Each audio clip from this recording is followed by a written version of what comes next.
Hello everyone, my name is Alicia Jackson, licensed professional counselor, and welcome to my channel. Today we are reviewing Married at First Sight, Season 17, Episode 7. Here at this channel we do a little bit different type of therapeutic review. We lean in, get a little curious, and try to really understand what's happening internally in these couples' internal world to potentially learn more about relationships and maybe even about ourselves. If you are returning, welcome back and be sure to like the video and of course subscribe to the channel. Now let's get started. First we have Becca and Austin. And we're seeing some things this episode. Like we're seeing where things are kind of slowly but surely, some things are coming to a head a little bit, right? With this couple. So they're having breakfast and, joking as they usually do. And Becca brought up the subject of religion. And Austin coughed, choked a little bit, and then said that he's like, religion. He had a part of him that said, oh, religion, I've never heard of it. Which we know that that's not true. This part is actively avoiding this subject. He delayed the conversation. He said that he doesn't want to scare her off too soon, right? So we're hearing that there's some anxiety about this conversation, about maybe some insecurities he has about his religious beliefs, or maybe past experiences have taught him or showed him that, ooh, this is where things kind of can get a little sketchy and a little dicey, right? And so he is trying to delay this conversation, and she has a part of her that's like, this is actually kind of stinging a little bit because I feel rejected in this moment, that he isn't leaning into this conversation. He's not trying to really get to know her and share of himself, right? So there's like a wall here that she keeps getting. Later in the episode, Austin stated that he knows that in the past in Becca's relationships that people have avoided. They've avoided talking about religion or serious topics, and he doesn't want to be that person, right? Becca stated that she has had relationships that people have, right? They've avoided communication, and she has had the tendency to want to jump in head first, right? The things that she has anxiety about, to jump in head first and like tackle the hard stuff, right? Fast. And both of these, which we talked about before, like these two opposite ways of handling hard things, hard subjects, the hot topics, right? Are coming from a place of anxiety. They're coming from a fear-based response, completely avoiding it or jumping headfirst into it. And so they are taking their time. They're choosing to take their time. I'm wondering how much time they're going to take, because I see the fatigue, right? I see Becca's fatigue in not having these conversations. Like she's getting weary in this. And so later they do talk about and share their backgrounds, right? Becca said that she was raised Jewish, but she is agnostic. And so she said those differences have caused some anxiety in her past relationships, which makes sense why this anxiety is here now, right? And at the same time, she has a part of her that doesn't feel this with him, right? Doesn't feel that this is going to be the same, because they have more things outside of religion that really help to bring them two together, right? And she wants to lean into that, build these areas of their relationship. So this part of her is believing that, oh, this is going to make things better. Like this is going to make it easier for us to navigate these differences because we have all of these things outside of that. And Austin he's like gung-ho. He's with her in it. He said that he's a Christian, and he said, and his parents, their belief system doesn't match up 100%, and he's seen how they've navigated it, and he believes that they can too, and that they're going to take their time, build their foundation, and really take one step at a time. And Austin also shared this in the group dinner with everyone, that that's what they're choosing to do, build their foundation, and then plunge into the hard things. And I'll say this, there's no right or wrong way to do this, right? There's argument both ways, right? you might as well get to know the hard stuff first, so you know you're not getting your heart, all wrapped up into somebody and then they don't believe the same things you do, right? So people do say, hey, go ahead and get the hard stuff out first. What do you believe in? What are your beliefs around this? Really getting that first before jumping into a relationship. Some people will say, hey, really take your time, because who knows, you may miss out on somebody who's really awesome, really great, because of conflict that you may be able to work through, right? So there's both sides to this, and neither of them are wrong. And so leaning into how to do this in a way that's going to work for them, to the point where they're not avoiding and they're not jumping in and diving in all at once from a place of nervousness or fear based, but embracing the differences and learning how to do that. After dinner, they talked about like, oh, how are we going to blend our lives together? What is that going to look like? And Becca's like, hey, it's going to be a challenge. Like with anything, it's going to be a challenge, but I think we can get through it. There's this very hopeful part of her around their relationship. And there's also this part of her that's like, but oh no, everything could go wrong. So she's got this, and she's balancing it. She's really leaning into the hoping that everything's going to go great, right? Which, understandable, right? Her and Austin are getting along well. I really feel like she wants things to go well. And so she's trying to really hear what this voice of anxiety is saying and speak for it, right? She's like, okay, no, this is my anxiety is here because we haven't talked about these things, right? So she's speaking for the part of her that is anxious, and really trying to advocate for them to talk about some more serious things. So she's really listening to herself, her internal world, and also to trying to remain positive through this relationship and the building process. And so they're talking about how they're going to show up for each other. And Becca asks him, like, hey, how are you going to show up for me? And Austin struggles to answer this question sincerely. He coming from a place, and he said that after she said, well, how are you going to show up for me emotionally? He's like, well, he's like, I really don't know how to answer that question, right? So there was a part of him that didn't know how to answer it. And I'm wondering if he doesn't really know how to navigate his feelings. Like if this is a foreign area for him, the playful, happy-go-lucky, kind of silly, goofy Austin or weird Austin, if that's where he lands, because that's what's safe. And this like intimate feelings territory is foreign. He's like, oh no, am I going to step on a landmine? And then so even when he does speak from a sincere place, like he doesn't trust himself to be able to do it, but then he does it. And she's like, thank you so much. And she kisses him. He said, oh yeah, I answered it right. Like there's like this little young one who's like, I don't know what the right answer is.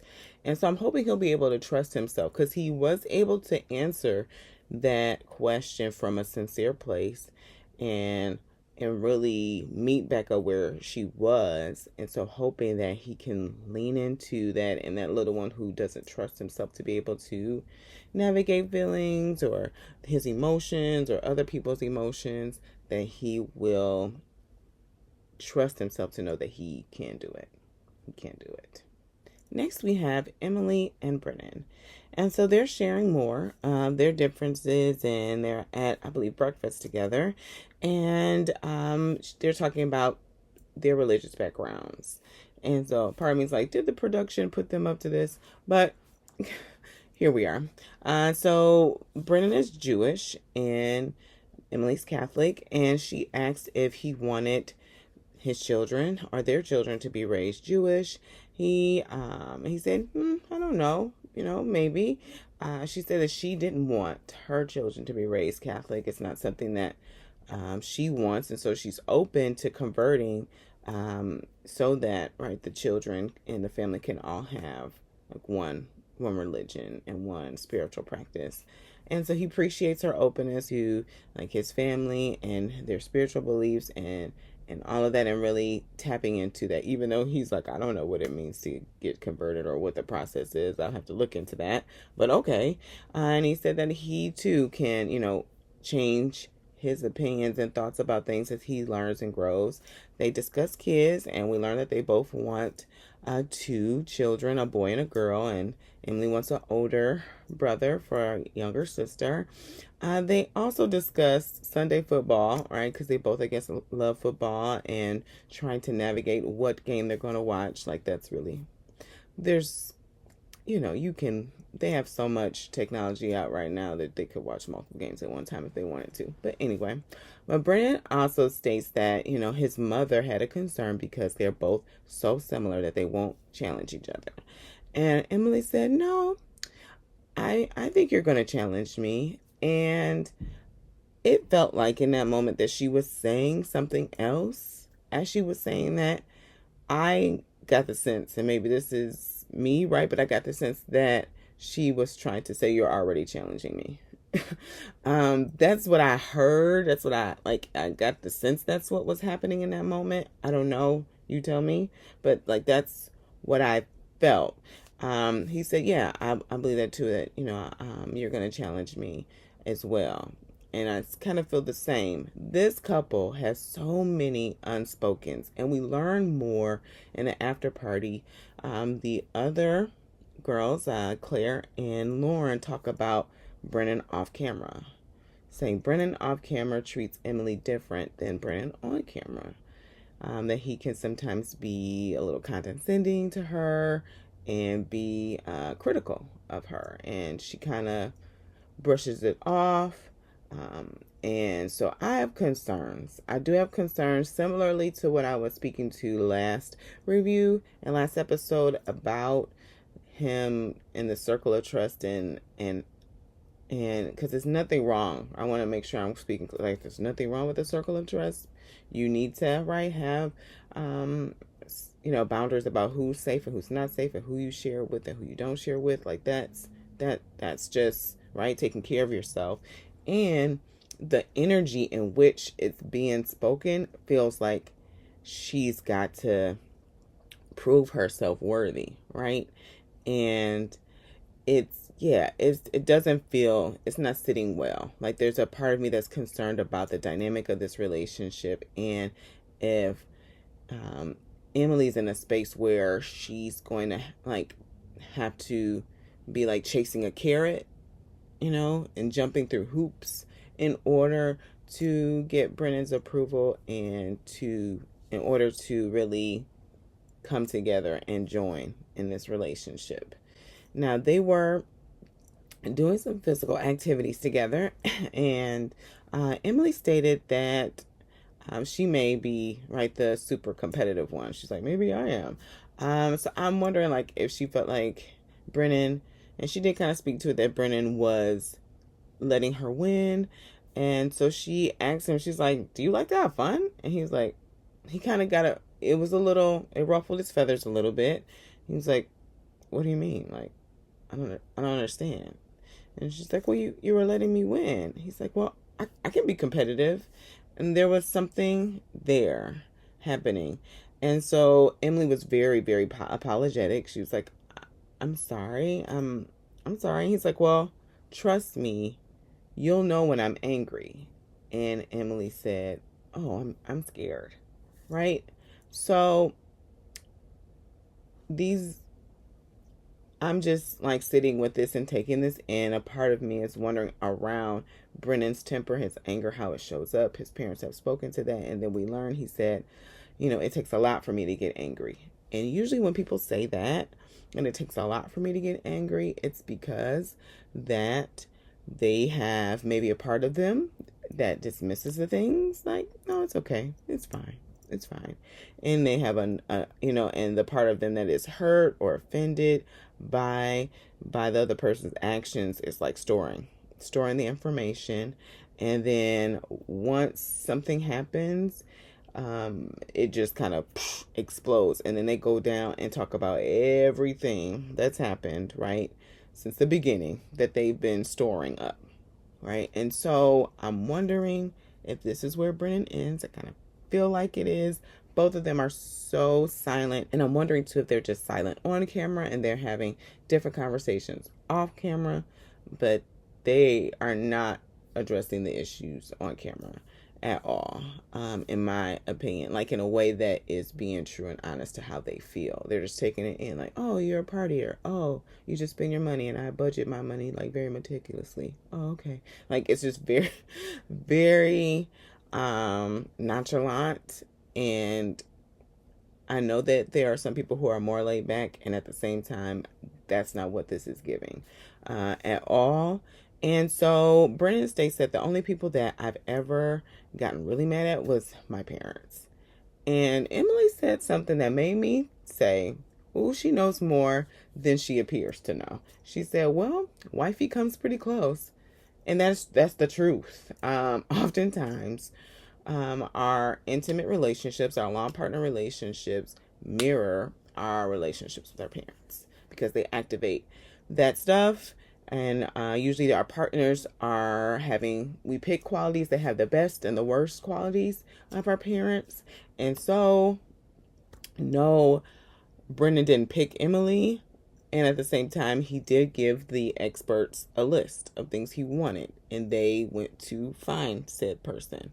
So, I'm wondering how all of this, right, is going to play out in their relationship. A part of me is just a little bit annoyed that they were doing physical activities and she still has this wrist that hasn't really been addressed or taken care of. But maybe that's like the mama bear in me. But that, and I guess I'll speak more to that, like, oh, Brennan now knows that she's injured.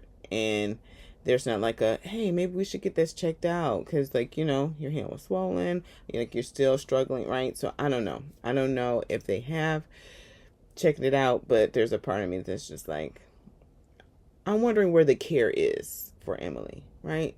Even in the hair fiasco, there wasn't a lot of care coming from him. I don't know. Tell me your thoughts, but this is what I'm seeing. This is what I'm picking up from Brennan. So, seeing how this goes. But during dinner, Emily stated that she learned, and this is the group dinner, that she learned that she can joke a lot and be a little sarcastic, and sometimes she has to learn how her words land with others, or especially Brennan. And he said, he appreciated that she said that. So obviously there's some conversations that they're having off camera around her sarcasm and the way she says things. And I'm wondering if that was about do you know how to have fun kind of comment, and how that maybe have hurt or triggered something in Brennan. So I see a lot of Emily saying what she has to do. I'm not hearing a lot of like, oh, I'm learning this and I need to do better in this. I'm not hearing that. And that could be because either Emily's not speaking to that, right? If she's coming from a place of like, oh, I need to prove myself because I haven't ever been in a relationship, so she doesn't feel like she has a voice. Maybe a part of her feels that way. Or if Brennan just feels like, a part of him feels like, hey, I'm a catch and you need to jump through the hoops and I don't really need to do anything. I don't know. But something's there. And I tell you, we will learn and we will know as time goes on. We shall see. Next, we have Claire and Cameron. So, these two are really kind of moving forward a little bit this episode. Cameron, he woke up, or both of them are in the bed in the morning because he really didn't wake up. He wasn't asleep. And he said he dove into some water and now he has like this stabbing pain in his ear. And so he's going to get it checked out. And so she said, okay, while you're doing that, I'll order your breakfast. And so then she starts, listing his breakfast order. And it was just nice to see that she is being attentive to Cameron and learning some about him. I see a lot of efforting coming from Cameron, especially in this episode. He's putting in a lot of effort, and maybe the effort that Claire's giving isn't as visible. I will say that there is a part of her that seems to be kind of distant and cold. I don't know if that's like protection for her, of her kind of pulling her heart back a little to really see how this is going to work out before she really, dives in and really gives all of herself and really shows more of her vulnerability. Right now, it's still kind of, she's really in a space of like analytical, intellectual, like part of her, and leaning into that. That shows up in how they communicate with each other, and it's less like heart space, really connecting to him from her heart. That hasn't really been seen as of yet, where I see that Cameron is really trying to do that. And so it was really nice to see when they were talking. Cameron kind of did like this like finger graze against her arm. I thought that was just like a very subtle way to bring in touch and invite intimacy, right, into their relationship. And so he learns later that the doctor that they have there on the resort doesn't have the expertise to handle that, so he has to go to the hospital in Cancun. And so she has a meeting and she couldn't go. A part of me was like, I wonder if the meeting could have been rescheduled. Like, a part of me was like, and I feel like because this is a space where their relationship's so new, like leaning into each other when they're having moments like not feeling sick or injured, things like that, like helping, like just being with the person can be so comforting, and also provide a way that they can really bond together. But she had a meeting, understood, and so she didn't go.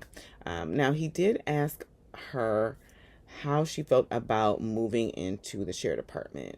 Now, he talked about how he said, I know sometimes people can get really stressed in relationships. This is the words he used. And then he said, yeah, because I've been in a stressful relationship. I've been in stressful situations where like I'm coming home and it's like stress, right? And so I'm hearing that relationships are stressful for him. That's what I'm hearing, that a part of him is saying relationships are stressful for him, and that what he wants is for when he comes home for things to like just to be perfect, right? And he believes that he can have that with Claire. I feel like that in a perfect world, that'd be great. And at the same time, there are going to be times where they're going to have the moments, right? They're going to have the bumps. They're going to have the oops, ouches. And how for Cameron to really build more comfort and being comfortable in the safe, right? And the safe uncomfortable, right? We don't want him to be in a situation where he's not feeling safe, but to trust and know. Like, a part of him may be saying, "Ooh, this is awkward because we're having conflict, but I trust Claire and her ability to care for me, so I'm going to sit here in this awkwardness and work through it," right? Like that type of uncomfortableness, right? Not in a place where we're like knowing that someone is not safe and that they don't mean us well and we're still trying to make it work. Like, that is not what we want for anyone or any couple in this show or anywhere else, right? And so this is going to be interesting, right? Claire said for her that she has a tendency to be very independent. Like, she likes to do things on her own.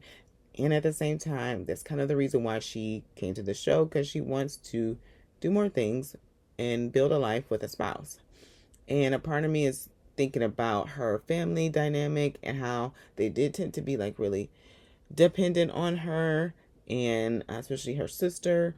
And two, also with the death of a sibling. I feel like that also can play a huge role in a family dynamic where it could make them want to cling to each other more because of the loss, right? And so I'm wondering for her if that independence outside of that is her way to like cope with that, right? And so then I'm also wondering, what will happen if her and Cameron Wright start to join? And is this a reason why there's some coldness? Like, is there a fear of if she clings and really joins with Cameron, that he'll start to depend on her like her family is? I'm wondering, right? I'm not saying this to be true. This is just a wonder, and wondering to how Claire's going to navigate leaning into this. She said she knows it's going to take some work, and they both talked about maintaining their own lives and doing things that make them happy, but also joining, like, and that's something Cameron really emphasizes, like bringing it back to each other, you know, at the end of the day, and having moments where they are spending time together to build. And so after the hospital visit, Cameron surprises Claire with a most beautiful bouquet of flowers. It's humongous, right? And this was at the group dinner, and he shared that, you know, we've been talking about ways to be affectionate towards each other. He said, and I just feel like, hey, let's go back to the basics. And he gave her these flowers. And so Claire's like, I'm not going to cry. So there's a part of her that this is touching, right? And I feel like there's a war happening internally. It's like, oh, I'm afraid, right, of leaning into this, or, you know, that there's a reason why these tears are not happening, why she's not giving herself permission to cry or lean into this moment, be more affectionate. And so I'm wondering what these reasons are. We don't know yet, but I'm really wondering what these reasons are, you know, and hoping that Claire will be able to kind of get curious about that for her, and hopefully be with her, the parts of her that are scared, be with those parts so that she can lean into this relationship as well, like trusting, like, oh, Cameron's really trying, like he's really putting forth a lot of effort, so come on, let's try, let's lean into this and see, right, and trust ourselves to be able to connect with him. During the dinner, Cameron also discussed that they weren't initially, right, attracted to each other, and so that's going to be the main focus for them, especially after leaving the honeymoon, that they're going to focus on, like, building their attraction, building their connection. And so after the dinner, I think the following day, they are talking about the airport situation that they had at the beginning of the honeymoon, and like, oh, how can we make this different? Cameron was saying that he really heard her and how that made her feel, and he wants to show up differently. Claire, there's a part of Claire that was kind of, it was something there, right? There was a little feistiness. You know, I don't know like how to name it exactly for her, right? But there was some feistiness there, like, oh, I feel like that was dramatic. No, it was more like, and he said, well, and so he tried to find a word that really fit what she was feeling when he was moving. She's like, well, you know, like you were just moving really fast. And I was like, oh, you're about this, you know, you're really about your business. So he needs to calm down, right? So she was speaking for the part of her that was annoyed about the fact that he was moving so fast and kind of leaving her in the dust. She didn't want to speak to the vulnerable aspect of what she was really feeling, though. Like, that's what I felt like this feistiness was covering. Like, there was she was feeling like, oh, like he doesn't care, right? Or not cared for, you know, and I want her to really lean into that vulnerable, you know, communication. And maybe she doesn't trust Cameron enough to be able to do that, right? This display where she gets this huge bouquet of flowers is showing her that, oh, he can do something romantic. He can attend to my feelings. Because at the beginning of their relationship, or the honeymoon, the first few days, I was kind of at a question mark too, of like, ooh, does he have the skill set? When I see that he's like really trying and working to do that, and so even in their communication as well. And so I'm hoping that Claire sees this and is able to open herself up more to Cameron, because I would imagine that after a while he's going to get a little weary too. And not that, oh, he's showing up so I need to. I want her to do it when she feels comfortable, and at the same time, you know, this is a process, is a relationship, and so they're impacting each other, right? And so I'm hoping she can lean in.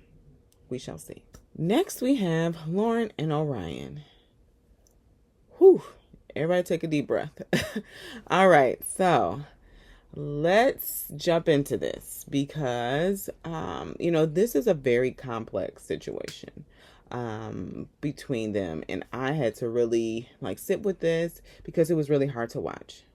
This was like really hard to watch, all of their interactions this episode, and pretty much the bulk of the episode was them, right? And how this conflict was like unfolding, right? Because she's asking for clarity, right? And he said that her answer wasn't the reason why. The reason, her saying that she was intimate with somebody 2 months ago wasn't the reason why that he was taking physical intimacy off the table for them, and that they just still need to get to know each other more. And Lauren felt that Orion was not being honest, right, in that moment, and just asked for silence at the table. She's like, well, let's just have silence. And then maybe there was like 2 beats of silence, and Orion said, well, at least how it was edited, right? And Orion said, well, hey, I'm not okay with the silence. And I really feel like silence is unsettling for Orion and causes potentially some hypervigilance in his nervous system of like, she's angry, what's going to happen. He talked about in their session later on in the episode of having to protect his mother and his sister from his stepfather. And I wonder what he was protecting them from. Was it like verbal aggression, physical aggression, both, right? Because if that was the case, then it makes sense why he feels unsafe when people are angry, or a part of him, right, feels that way. And she was upset, right? And so she's taking a beat because she doesn't want to come from that space of anger. She doesn't want to speak from that space of anger, instead of like speak for the part of her that's angry or hurt or confused, and offended or feeling judged, like all the things that she named. And for him, that's unsettling because he's like, what's going to happen? Just tell me now. Just tell me now. Like, he wants to resolve the conflict. It doesn't really matter how it's resolved. He just wants to, like, let's just end it, right? And we see this throughout the episode where he is really trying to just put a stamp on it, say it's done, and not really truly resolve the issue, because there's so much discomfort in the silence, in the working through, in the, oh, she's angry, what's going to happen, right? And so this really, like, it's about Lauren, and also it's about his past experiences. And that's why I say it's so complex, right? It's very complex because there's multiple things that have been triggered in Orion throughout this episode, and throughout the relationship, because he really names it. He names it very clearly. And that's what's happening. Whenever we're in a situation and someone who has activated us, right? And we're like, oh, it's just like that time in middle school when when all of my friends turned their backs on me, right? Then we know, right, that there's story to this, and there's a part of us that has been activated by whatever this person has done. It doesn't mean that they are off the hook for what has happened, right? And at the same time, like, our response to them is oftentimes from that younger space in middle school, right, when everybody turned their back. And that's how Orion's showing up in this episode, right? So I don't know how old he was when he had to protect his mom and his sister, or the other things that he names later on in the episode, but that's where this response is coming from. So this, like, let's just settle it. Let's just let's just because there's a part of him that's like, oh, if it escalates, right? We don't know what happened, but if it did go to like physical aggression, or something that just felt unsafe for him, then that's what internally, like, his nervous system is believing is going to happen in this moment with Lauren, like that she's going to get to that space that his stepfather did, which we don't know, right? We don't know. I want to lean in, like, trust Lauren and believe that, because I see that she's able to really, like, take care of herself in times, and at the same time, we're human. And so this is, again, what we see throughout this episode. We see it throughout this episode with Orion. He's in the bed.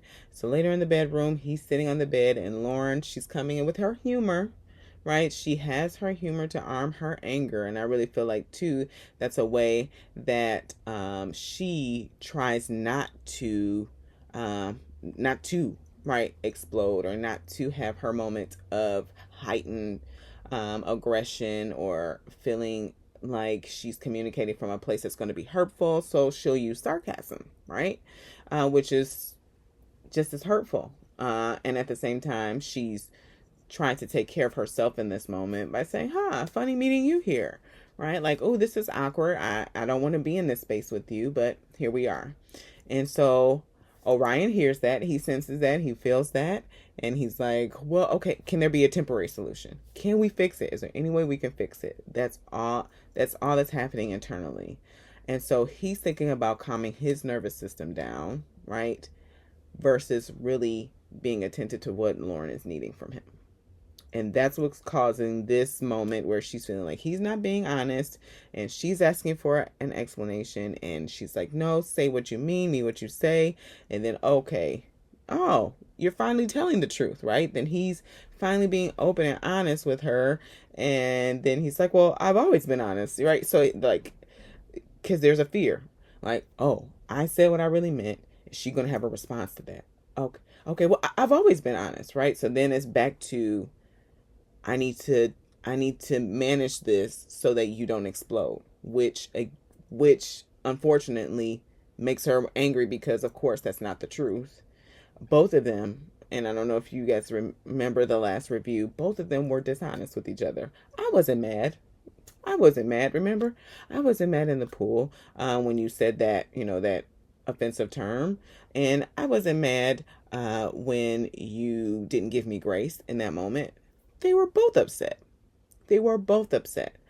And even in this moment, he's not really truly being honest about how he feels about the fact that she was physically intimate with someone 2 months before they came together as husband and wife. And same for, I don't feel like he was honest in the moment about how that impacted him. And maybe too, I will also say, because sometimes it takes people a longer time to process things and get information. Because he has this part of him that's very hypervigilant and trying to just calm things in a moment of distress, I would imagine that he's also not always aware of what is in really offending him or impacting him in the moment, right? And so in that moment, he may not have fully understood how her saying that word really landed for him. And then he had more time to sit with it, and he's like, oh no, this is like big, this is deeper than me. This is like, right? This is huge. And also there is room for grace, right? There's room for grace. But I'm getting ahead of myself. So he's saying, oh, no. I've always been honest. And she's like, Lauren comes in with the, I'll never forget Jasmina. Now Michael, right? Like this, listen, Orion, right? There's this, now it's like, okay, she said, I don't do well with the ambiguity, with the fogginess. I need you to say what you mean and mean what you say. And Orion, I feel like in this moment has a very hard, challenging time with owning up to what he is saying. Like, it is a distressing thing for him because there's a fear about how she's going to respond to this. And also, I feel like the reason why he also has a hard time sitting with what he really means and what he's really was trying to communicate in that moment with Lauren, because of shame, right? Shame can be so dangerous to our nervous system. And I really see that that's also playing a huge piece in their last few moments or last few days together on the honeymoon. That shame for Orion is very dangerous, right? And so oftentimes that is what makes it challenging for people to be accountable and hold themselves accountable and say they did something wrong, because then there's meaning attached to that. There's meaning that either your younger selves, when they learned, right, like, don't do bad things, like, how dare you, shame on you, and there's like harsh language that's put to that, and there's not room for like accountability and grace in moments where we mess up or we do something wrong, then we internalize that, and then we also project that on someone else when they have wronged us. And that is what we see with Orion, right? And so he's having a hard time. She is in this very motherly like role. And she's like, no, you're saying that I didn't take this intentionally as you did, because I did this thing and because I did something different, right? That's not fair, right? So she's speaking very clearly and really naming like what are your intentions? Mean what you say what you mean. And so he owns up to it. He says, okay, it was about your intention with the process, right? And she said, so you felt like I lacked intention in this process. And he said, did you? Right? So he, again, I don't want to say it, because what if I say it? What's going to happen? So she's like, no, we're talking about what you felt in that moment, right? He's afraid to admit it. He's afraid to admit it because he doesn't know what her anger is going to look like. Anger is unsafe, right? For him, his experiences of people being angry, bad things have happened. That's really what I'm sensing in his affect all through it, just like all through this episode. And so he's like shutting down, and he seems so young in this moment. It's a very young energy, and I feel for both of them. I feel for both of them in this relationship, or in this moment in their relationship, because again, this is tapping on so much stuff. I even feel for Lauren, this is tapping on some of her stuff as well, because she named that when she makes a mistake, right, that she tends to sit in the shame space and not give herself grace. And so she was really appreciative that Orion did that, right? So this is tapping on all of their stuff.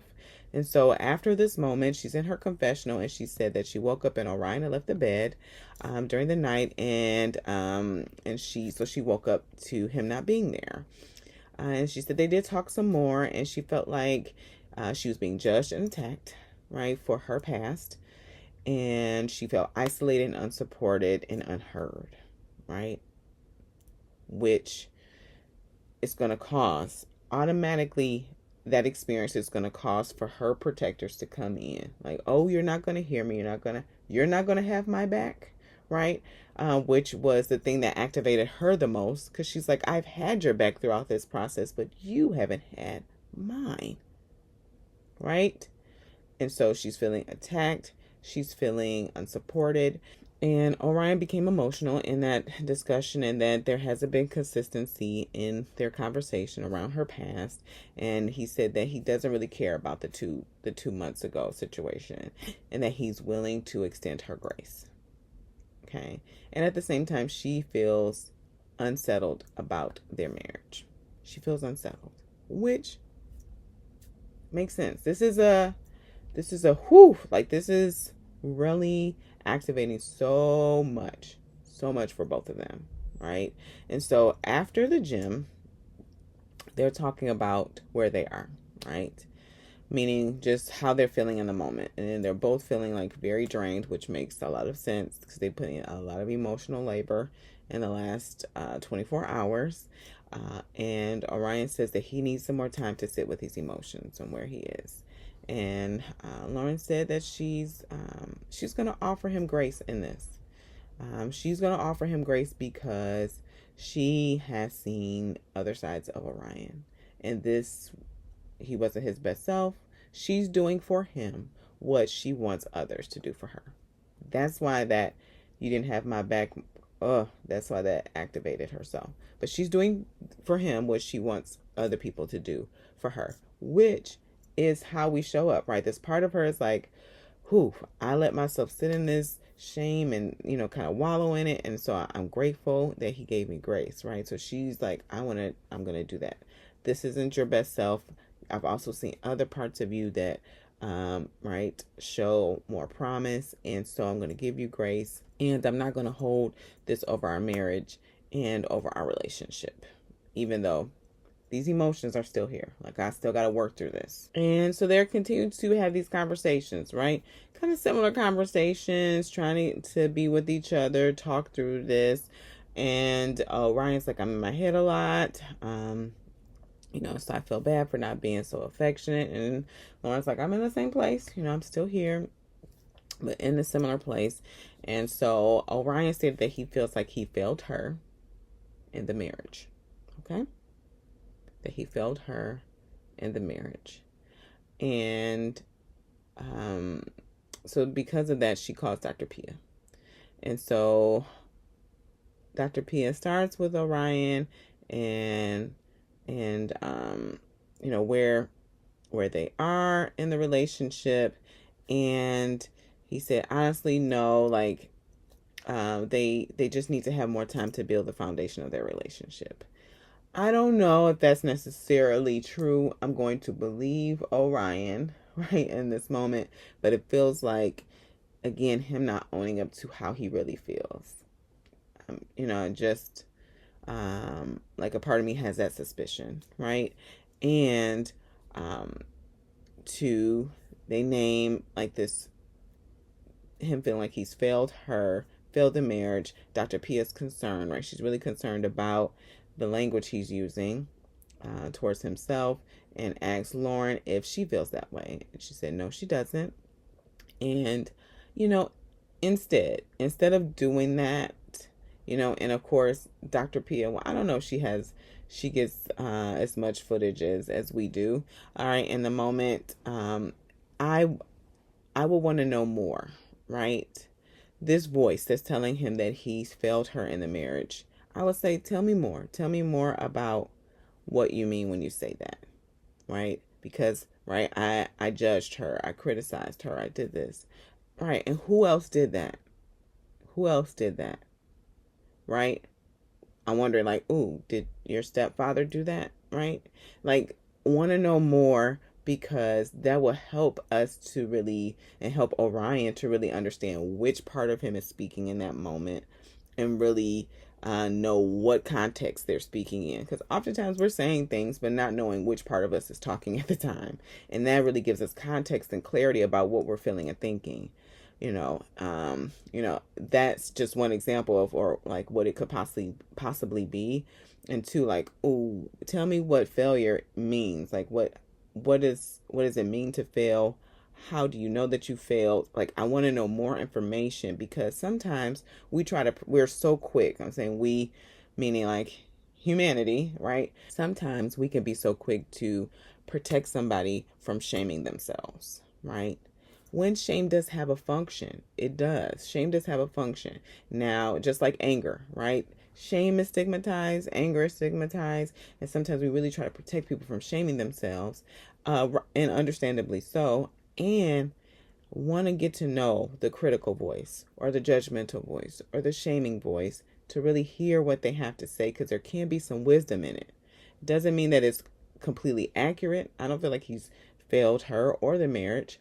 I also feel like we do need to learn a little bit more about the voice before we just completely shut it out and say it's wrong, because that's going to help him to really understand and learn the lens that he's seeing this relationship through. And we don't know that. We don't know that, right? There's things that come up that make, like, help us to inform that, right? Like the stepfather moment that he named, right? In that moment of like feeling like Lauren's aggression, right, was uncomfortable and unsafe for him, right? And Lauren named that she felt that and she took accountability, right, for her display. And at the same time, she did name that, hey, I did not like yell or become angry and aggressive towards him, but I did speak with a tone, right, that was strong and firm, right? And so that was something that was activating to Orion. I do feel like exploring this dynamic between him and his stepfather and her and his mother and his sister, right? That sounds like a life or death type of situation for him. That's what I hear. Like, if I don't do this, something bad's going to happen to them. And I feel like that's where he is in those moments where Lauren gets in that elevated tone. And that wasn't really flushed out in this conversation with Dr. Pia. Dr. Pia said, hey, Lauren, can you just keep it calm, right? And yes, I feel like that is a piece, right? Lauren needs to take care of herself in that moment. So again, she's speaking for the part of her that's angry instead of from it. And also, too, Orion needs to kind of get some more clarity about what this response is about, right? What this response is really about, to be able to say, okay, Lauren isn't our stepdad, right? And we're okay. We have a voice now. We can speak for ourselves. We're not in that same space anymore, right? So there's a lot that needs to happen in order for this moment to be really truly addressed. I don't feel like it really was addressed in the way that it needed to be. And so after the group dinner, Orion shares that he feels that he's still struggling with the offensive comment. Okay. He's still struggling with it, and he feels like a minority in their relationship, and it's something that he doesn't feel comfortable sharing with the rest of the group because they wouldn't understand. I feel for Lauren and Orion because with them being the only minorities of the cast, it isolates them even more in this because nobody's going to really be able to understand it. They're not. Like Orion's words, those are true. And so it makes it challenging because, yes, they have some support, but nobody really fully understands this. And so Lauren did share in the after party that during their arguments that Orion did take off his ring. He did also want to speak with Pastor Cal because he felt like he really understands what it's like to be a minority, and he felt like Lauren doesn't. And Lauren really was like hurt by that as well. So there's a lot going on, So the next day, Claire is with Lauren and she's crying because she's like, he feels like I don't have his back. And again, that's where like all this emotion is coming from. And she says she has a part of her that's trying to hold it all together, but she really did lean into this process and started to fall for Orion. And now she's in a space where she's like hurting. She said this is more outside of losing her mother. This is the most difficult thing that she's been through. And my heart just, again, for both of them. I feel for both of them in this situation. I really do. And so they have their moment with Pastor Cal. First starts with Orion. He talks with Orion. And Orion says he really feels like he got to express what he needed to say around the offensive comment. And that was hurtful, right? And so he's like, okay, we're gonna have a conversation. We're gonna work through this. So he talks to Lauren. Lauren talks about how really feeling like the fact that she wasn't given grace, like that was the thing. Like that was the thing that really activated her, and she wants to work on this relationship. She knows that her losing her temper and her screaming, her yelling, that was not, and taking off her ring, right? That was not her best self, and that was not how she needed to meet Orion in that moment, right?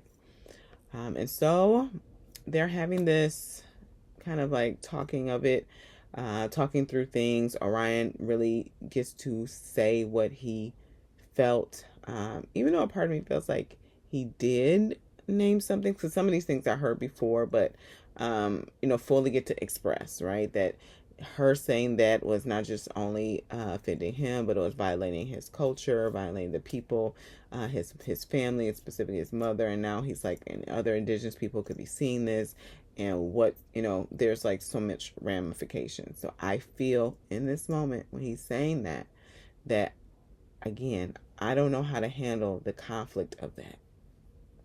Like, I don't know how to handle the conflict of me giving you grace, and facing my people, like, and what that aggression, anger, right, potentially could be. Okay, that's too much for me. I can't do it, so I'm not gonna do it. Right, that's what I'm hearing in this moment. I don't know if he's aware of that or if that's really what he's feeling, but I sense that in what he's saying, like, and so his inability to give Lauren grace, she breaks down and she leaves. For a moment, she comes back, and so Pastor Cal's like, "Is this something that you can move past?" No. And so then she breaks down again and just leaves. I'm this is a really challenging space because I don't really sense that they really know what's happening internally yet. It's like we're still like very surface.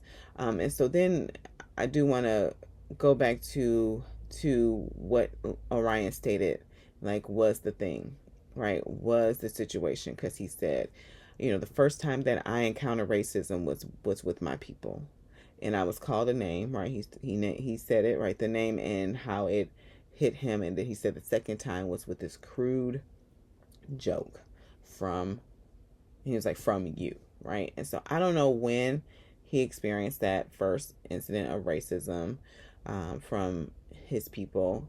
I do remember him saying that he doesn't date his people. He doesn't date inside of his culture. And I wondered if that was the reason why. I do also remember him saying that he has an issue with matriarchy. And so I also wonder if that is why he's seeing Pastor Cal as a more of a person who's going to understand him versus his wife, who's a woman. I also sense that, again, I don't know what age he was when this situation happened, his first incident of encountering racism, and I'm wondering too if that's the age in which he's responding in this moment, if that's like the energy, right? Because when something happens, when we are experience pain and wounding, and the method of protection we have at that time, whether it's 10, 12, 5, 4, even infancy, right? How we respond and what tools we had at that moment, that's what tools we use in our adulthood. And I see even like his affect was so flat, like his face was flat, no compassion, no, just, it was just like, and she said, it doesn't matter what I do. I could give, right, a dissertation. I've done research. I've done everything. I could give a PowerPoint presentation to the whole world and it wouldn't matter, because she said this is a him thing. This is a him thing. And she's very accurate with that. That this is something that he really has to dive into and get more information about.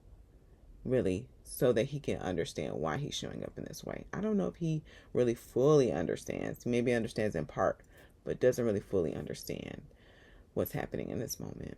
So I really feel for them. I hope that both of them are able to get more clarity about themselves and about this relationship. It would really be unfortunate if it ends here. It seems like that's what's going to happen, but it will really be unfortunate. You let me know your thoughts. I know this situation also activates a lot of us, a lot of things inside of us, right? Racism, how we navigate when someone says something that's hurtful, how we deal with accountability, gender, right? People's beliefs on physical intimacy, like all of that, like that activates so much internally for us too. So get curious about that too for you, and how this is activating, what is triggering inside of you as well. Be sure to comment below. If you are still with us, be sure to like the video, subscribe to the channel, and as always, be cool, be calm, be centered. Peace.